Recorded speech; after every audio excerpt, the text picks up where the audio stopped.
सो आज का ये टॉपिक शुरू अभी कर रहा हूँ बच्चों में साइमल्टेनियस इक्विलिब्रियम। देखते हैं what is simultaneous equilibrium. Let हमारे पास have a solid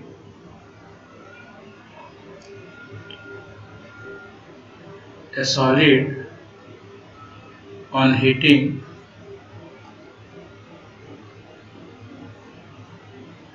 it's producing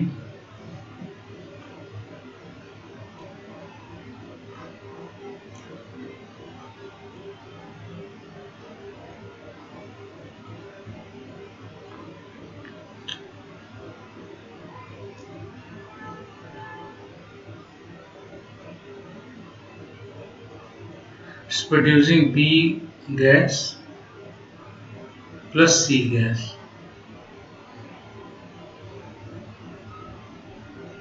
So another substance X solid when heated it's producing Y gas and C gas. I mean the component C is common in both. C दोनों में ही बन रहा है, ये खास बात है। ठीक है। अच्छा अभी क्या है कि शुरू शुरू में हमने ये दो रिएक्शंस अलग अलग कंटेनर में करा रहे हैं। सपोज 1 लीटर का कंटेनर है, ठीक है, ये करा रहे हैं और अलग अलग कराया हमने। तो क्या हुआ इसमें कि देखो इक्विलिब्रियम पे ये देखा कि ये P बन रहा है, इसका जो प्रेशर है वो P है, ओके, एंड इसका प्रेशर Q है। अभी दोनों रिएक्शन अलग कंटेनर में, अभी इनसे कोई मतलब नहीं है, टेम्परेचर सेम है। तो हम इसका केपी क्या बता सकते हैं, केपी केसी भी निकाल सकते हो, कोई प्रॉब्लम नहीं है। ठीक है, केसी ही निकाल लेते हैं। चलो गैस है तो क्या हुआ, केसी केसी का थोड़ा सा लेट्स सी, इसका जो केसी है वो क्या हो जाएगा, वो हो जाएगा P into P. Let P pressure नहीं, यहाँ P क्या है, कॉन्सेंट्रेशन है। ठीक है, और यहाँ पे Y और C का जो कॉन्सेंट्रेशन इक्विलिब्रियम पे है वो एग्जैक्टली यहाँ पर ये Kc2 कर लो, ये Kc1, ये Kc2 है, ये हो जाएगा हमारा Q into Q, Q into Q हो जाएगा। ठीक है, तो यहाँ हमारे दो केसी निकल आए। अब देखो होगा क्या कि अब हम क्या करते हैं कि इन दोनों रिएक्शंस को एक ही कंटेनर में ट्रांसफर कर देते हैं, in same container, in same container. इसका वॉल्यूम भी यहाँ पे 1 लीटर है। मतलब अब 1 लीटर के कंटेनर हमने दोनों ट्रांसफर कर दिए, तो होगा क्या, देखो ए सॉलिड है, ए सॉलिड है यहाँ पर, और ये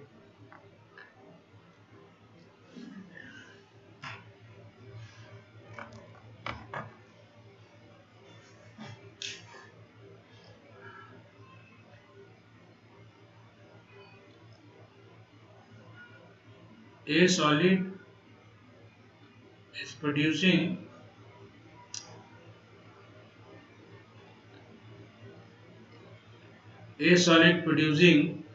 B gas and plus C gas. Okay, and now X solid producing Y gas and C gas. अभी उसमें क्या है कि जब पहले दोनों रिएक्शन सेपरेट कंटेनर में था और ये इक्विलिब्रियम पे था, ठीक है भाई। अब हमने क्या किया है कि दोनों मिक्सचर को एक ही कंटेनर में शिफ्ट कर दिया। वॉल्यूम 1 लीटर ही है, जिससे कि कंसंट्रेशन अफेक्ट ना हो इनका। ठीक है, अब इसमें हमने डाल दिया। अब होगा क्या कि सी तो दोनों में बन रहा है, तो सी जो में बन रहा है भाई तो यहाँ पर जो सी है वो एक दूसरे को अफेक्ट करेगा ना, जो सी है वो एक दूसरे को अफेक्ट करेगा, क्योंकि ली चैटलियर के अकॉर्डिंग जब आप दोनों को ऐड करोगे तो एक का सी दूसरे में ऐड हो जाएगा, तो दोनों रिएक्शन में सी का कॉन्सेंट्रेशन बढ़ जाएगा, और दोनों में जब सी का कॉन्सेंट्रेशन बढ़ जाएगा तो दोनों ही रिएक्शन बैकवर्ड डायरेक्शन में जाएंगे। बैकवर्ड डायरेक्शन में जाएंगे तो क्या हो जाएगा भाई, फिर से नया इक्विलिब्रियम आएगा। अब नए इक्विलिब्रियम पे क्या होगा, सी का तो कॉन्सेंट्रेशन ज्यादा ही होगा क्योंकि ऐड हुआ है, इवन ऐड होने के बाद डिक्रीज हुआ है, बैकवर्ड गई है, तब भी ज्यादा होगा, और उस केस में बी और वाई का कॉन्सेंट्रेशन कम हो जाएगा। ठीक है, तो हम ऐसे केस में क्या करेंगे स्टूडेंट्स कि now let at the new equilibrium, नया इक्विलिब्रियम आता है तो यहाँ पे हमने कहा जी ये आपका ए बन गया, ये ए है, ये ए होगा, और जस्ट ए मिनट, ये ए था, ये ए था, ये बी था, और ये बी था। ठीक है, अब क्योंकि सी कॉमन है तो ए और बी तो यहाँ जुड़ जाएगा ना, यहाँ ए और बी हो जाएगा ऐसे, और यहाँ पर भी बी प्लस ए हो जाएगा, क्योंकि सेम भाई एक ही कंटेनर में एक ही सब्सटेंस का दो कंसेंट्रेशन थोड़े हो सकता है। यहाँ पे हमने क्या किया, दोनों जगह सी है, दोनों जगह सी सेम होगा ना, तो यहाँ पे दोनों का कंसेंट्रेशन ऐड कर दिया। तो ये सिचुएशन तब है जब हमने दोनों रिएक्शन को एक ही कंटेनर में ऐड कर दिया था, वॉल्यूम 1 लीटर है, दोनों ही के सी ने एक दूसरे को अफेक्ट किया, नया इक्विलिब्रियम आया, नया इक्विलिब्रियम पे ए सॉलिड वाली रिएक्शन में पीपी की जगह ए हो गया, एक्स सॉलिड वाली रिएक्शन में क्यू क्यू की जगह आपका बी बी हो गया।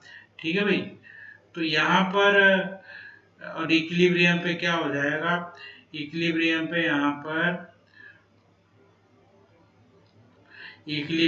यहाँ पर सी का कंसंट्रेशन ऐड हो जाएगा। ठीक है, क्यों ऐड हो जाएगा, क्योंकि दोनों सेम है ना, आप एक ही रिएक्शन में एक ही सब्सटेंस का दो कंसंट्रेशन थोड़े हो सकता है।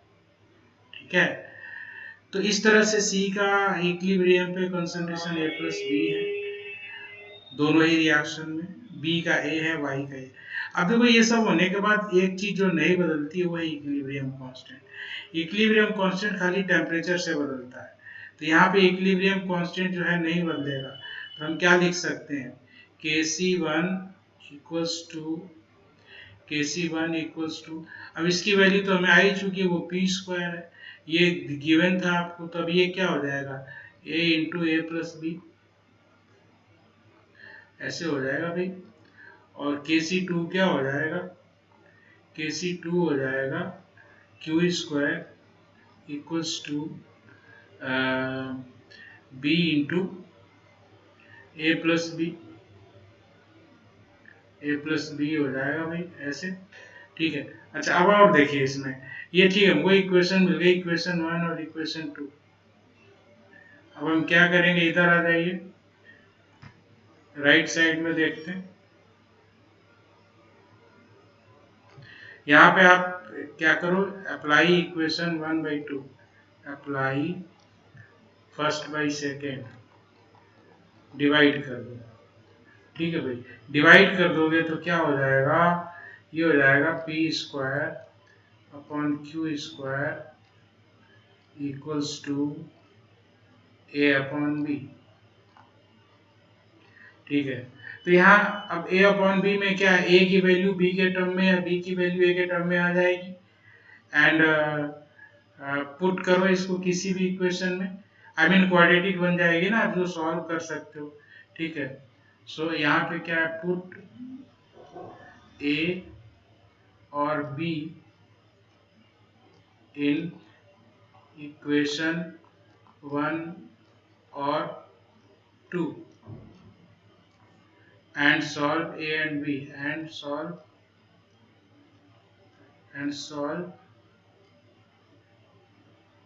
a and b, and you can find you can find the equilibrium concentrations of A, sorry, not A, find the B, Y and C. Okay, so इस तरह से आप इसको सॉल्व करके बता सकते हो कि इक्विलिब्रियम पे बी का क्या है कंसंट्रेशन, प्रेशर के टर्म में भी ले सकते थे आप सारा, ठीक है, समय प्रेशर लेते तब भी आ जाता है ये, ठीक है। तो ऐसे केस में बी क्या है, वाई क्या है, सी क्या है, बी और वाई का रेशियो क्या है, अक्सर पूछता है ये क्वेश्चन, पूछेगा what the ratio of total pressure divided by the pressure of B by pressure of Y, या कंसंट्रेशन, या मतलब सब कुछ पूछ सकता है, कुछ भी। तो इस तरह से सॉल्व करेंगे। इस रिएक्शन का आगे बहुत ज़्यादा यूज होगा आयनिक इक्विलिब्रियम में, और वहाँ पर हम इसको करेंगे। तो ये बच्चों ये टॉपिक कंप्लीट हो गया है, ठीक है।